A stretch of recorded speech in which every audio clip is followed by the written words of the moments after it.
கிராஸ்வின், நம்ம ஸ்டார்ட் பண்ண போகிற பிஸ்னஸ்க்கு தேவையான எல்லா பட்ஜெட்டுமே போட்டேன். ஆனால் கொஞ்சம் காசு மட்டும் இடிக்குது. நகையை வித்துடலாம், ஆனால் ராசியான கடையாக இருக்கணுமே.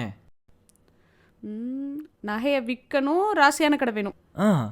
வா திருச்சிக்கு போகலாம். நம்ம திருச்சியில நகைகளை சேல் பண்றதுக்கு ஒரு தரமான ராசியான கடை இருக்குங்க. அதுதான் நம்ம V gold. Annamalai Nagar Karur bypass ரோட்ல தாங்க நம்ம வி கோல்ட் லொக்கேட் ஆயிருக்கு. நானும் கிராஸ்வினும் நகையை சேல் பண்ண வந்திருக்கோம்.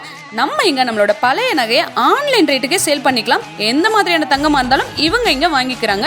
நீங்க வேற இடத்துல அடகு வச்சிருந்தாலும் இவங்களே அதை மீட்டு வாங்கிக்கிறாங்க. எல்லாமே ரெடி கேஷா கையிலேயே கொடுத்துருவாங்க. நாங்க இங்க வாங்கின பணத்துல ஸ்டார்ட் பண்ண பிசினஸ் ரொம்ப நல்லா போயிட்டு இருக்கு. ஏன்னா வி கோல்ட் ரொம்ப ராசியான கடையாச்சே. ஸ்கிரீன்ல தெரியற நம்பருக்கு கால் பண்ணீங்கன்னா போதும், அவங்களே நேரடியா வந்து செக் பண்ணி வாங்கிப்பாங்க. இந்த door step service all over தமிழ்நாடுமே அவைலபிளா இருக்குங்க. இவங்களோட மத்த பிரான்ச்சஸ் திருச்சி, ஊட்டி, கோயம்புத்தூர், சென்னையிலுமே இருக்குங்க. உங்களோட நல்ல விஷயங்களை வி கோல்டோட ஸ்டார்ட் பண்ணுங்க.